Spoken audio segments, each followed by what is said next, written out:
দেখেন আজকে আমাদের ক্লাস নাম্বার কত 3 সামনে এখানে আর যেভাবে আমি ফোল্ডার ক্রিয়েট করি এইভাবেই করবেন আপনারা কিন্তু এরকম করে করতেছেন না শুধু একজনের দেখছে এরকম ঠিক আছে বাকি কারোর কিন্তু এরকম ঠিক দেখি নাই তো সেটা যেন আর না হয়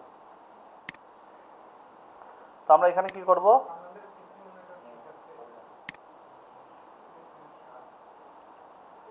এখানে আমরা ইমেজেস নামে একটা ফোল্ডার করব দেন একটা ফাইল করব কি নামে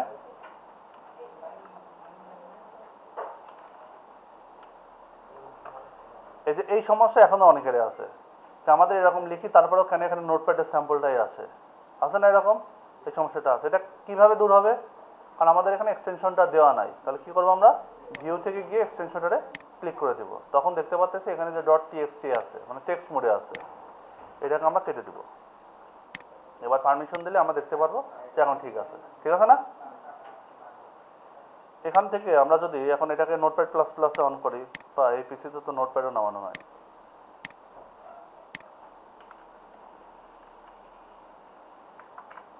কোন ভার্সনটা আমরা নিব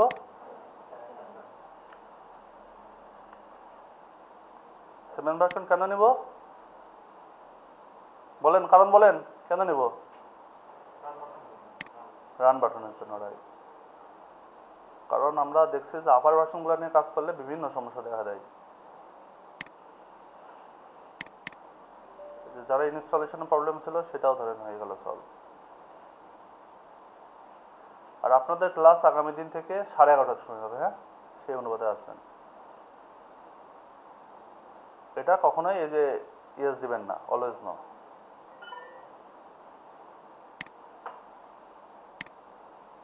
তো এটাকে আমরা কি করব এডিট উইথ নোটপ্যাড প্লাস প্লাসে অন করব এই যে অন করে দিলাম অন করে দেওয়ার পরে আমাদের দেখতে পাচ্ছি এরকম ইন্টারফেস এখন রান অপশন থেকে এই দেখেন অপশন আসে না আমরা যেই ব্রাউজার খুশি সেই ব্রাউজার নিয়ে আসতে পারবো আর গত ক্লাসগুলোতে আমরা করছিলাম ওগুলো আপডেট ভার্সন ছিল যখন আমরা দেখছিলাম এই রান অপশনটা এখানে আসে না এই রান অপশনটা এখানে নিয়ে আসা যায় সেক্ষেত্রে আমাদের বেশ কিছু প্লাগইন এখানে ইনক্লুড করতে হবে করলে এটা আসবে না আসার কিছু নাই বাট আমরা কেন এই কমপ্লেক্সে যাবো যেহেতু এটাতে কাজই করবো না তো এটাতে এত কমপ্লেক্স যাওয়ার কোনো মানে নাই এটা তো শর্টকাটের সিস্টেম আছে শর্টকাটে আমরা কন্ট্রোল ই প্রেস করলে অটোমেটিক্যালি কোডগুলো আসবে এটা তো সেই সিস্টেম আছে তবে আমরা সেই সিস্টেমগুলো শর্টকাট আগে শিখবো না আমরা সবসময় চেষ্টা করবো ম্যানুয়ালি কোনো কাজ করার পরে সেটা শর্টকাট জানা কাজের ক্ষেত্রে শর্টকাট ইউজ করব যখন আমরা প্রফেশনালি কাজ করব বাট শেখার ক্ষেত্রে আমরা কোর পার্ট থেকে শিখবো মনে থাকবে যখন আমরা প্রফেশনাল কাজ করব তখন চেষ্টা করবো যত পরিমাণে শর্টকাট ইউজ করা যায় যত ইজি করা যায় আর যখন আমরা কাজ শিখবো তখন আমাদের টার্গেট থাকবে যে যত ডিটেলসে শিখতে পারি যতটা ডিটেলস লাগে আমাদের লাগবে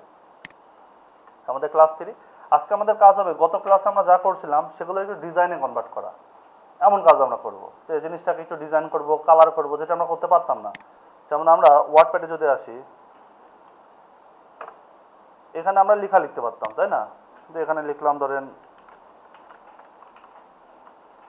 এটা লিখলাম এখন এটাকে যদি আমি কালার করতে চাই এটা আমরা পারতাম না কত ক্লাসগুলোতে পারতাম না এটাকে আমরা কি করতে পারতাম মোটা করতে পারতাম ইটালিক করতে পারতাম আন্ডারলাইন করতে পারতাম ক্রস দিয়ে কেটেও দিতে পারতাম ইভেন এটাকে নিচেও দিতে পারতাম উপরেও দিতে পারতাম আবার চাইলে মানে H1 H2 H3 এই ট্যাগটাও দিতে পারতাম কিন্তু আমরা কেমনটা পারতাম না এটাকে চাইলে H1 এর থেকে বড় করতে পারতাম না এটাকে মিডিলে নিয়ে আসতে পারতাম না তো এই জিনিসগুলো সম্পর্কে আমরা আজকে আলোচনা করব আজকে দেখবো শিখবো এটাতে কালার দিতে পারতাম না এই যে এখান থেকে দেখেন রেড কালার দিলাম এটা টোটালি রেড কালার হয়ে গেল এটা করতে পারতাম না তো আজকে আমরা সেটা দেখবো তো এইটার জন্য আমাদের কাজ করতে হবে সিএসএস নিয়ে কি নিয়ে সিএসএস বলেন কি নিয়ে কাজ করতে হবে সিএসএস এর ফুল মিনিং কি cascading style sheet cascading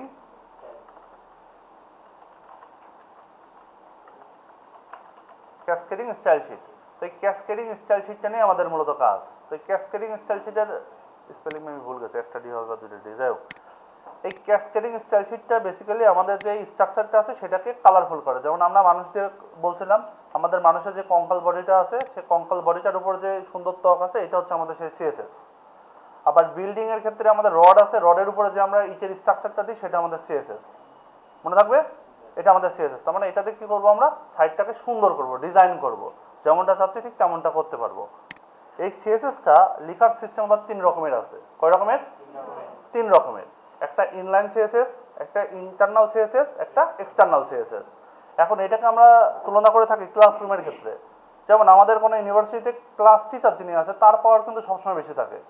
class teacher যিনি আছেন তার পাওয়ার বেশি থাকে না, তিনি যা বলবে আমরা তাই শুনি, মানে আমাদের ফেভারিট টিচার তিনি হয়ে যায়। আবার ডিপার্টমেন্টাল হেড একজন থাকে না, যে ওই ডিপার্টমেন্টের একজন হেড থাকে, যে ম্যাথে পড়ি ম্যাথের একজন হেড আছে, ডিপার্টমেন্টাল হেড আছে, তার প্রায়োরিটি ওই ক্লাস টিচারের পরে তার প্রায়োরিটিটা। আর আরেকজন কি আছে, আমরা যখন ফাইনাল এক্সাম দিই তখন এক্সটার্নাল একজন টিচার আসে আমাদের এক্সাম নেওয়ার জন্য, তাদের দেখে আমরা সবসময় ভয় পাই থাকি, তাই থাকে না?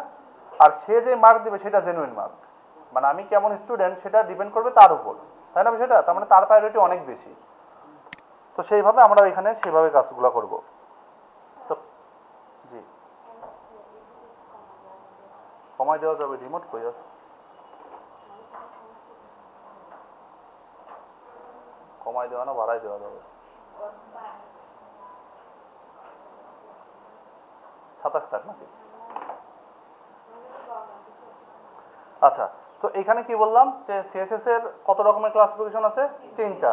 তাহলে প্রথমটা কি বলছি? Inline CSS. তারপরটা কি বললাম? Internal CSS. তারপরটা কি বললাম?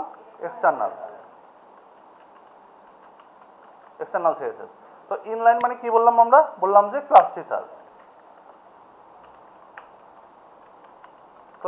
তারপর এটা মানে কি বললাম? ডিপার্টমেন্টাল হেড, তাই তো? Department head. আর এটাকে কি বললাম? ইনি হচ্ছে বাইরের টিচার, এক্সটার্নাল টিচার। এটা আমরা মনে রাখার জন্য মনে রাখবো, কারণ অনেক সময় দেখা যাচ্ছে ভুলে যাচ্ছে, তাহলে এই ফর্মুলাটা মনে রাখলে আমাদের এটা ভুল হবে না যে কোনটা কোথায় ইউজ করতে হবে। আমরা দেখি এই যে দুইটা পার্ট দেখতে পাচ্ছি, এই দুইটা পার্ট মূলত সেই নির্দিষ্ট ইউনিভার্সিটির মধ্যেই থাকে না? আর এটা থাকে কোথায়? বাইরে থাকে, কোনো একটা বাইরের থেকে আসেনি। তো এই জিনিসটাই আমরা আজকে শিখবো যে কিভাবে এগুলা লিখতে হয়, লেখার সিস্টেমটা কেমন, এটা আমরা দেখে নিব। তারপরে আমরা আমাদের মূল কাজে যাব। তাহলে আমরা শিখতেছি কি আজকে? সিএসএস। সিএসএস এর ফুল মিনিং কি? এটা লেখার নিয়ম কত রকম? কিভাবে? এক্সটার্নাল। ইনলাইনের কাজ কি? লাইন টু লাইন কাজ করা। ইনলাইনের কাজ হচ্ছে লাইন টু লাইন কাজ করা। ইন্টারনালের কাজ হচ্ছে ওর ডিপার্টমেন্টের মধ্যে কাজ করবে। আর এক্সটার্নাল কাজ হচ্ছে সে বাইরে থেকে আসবে।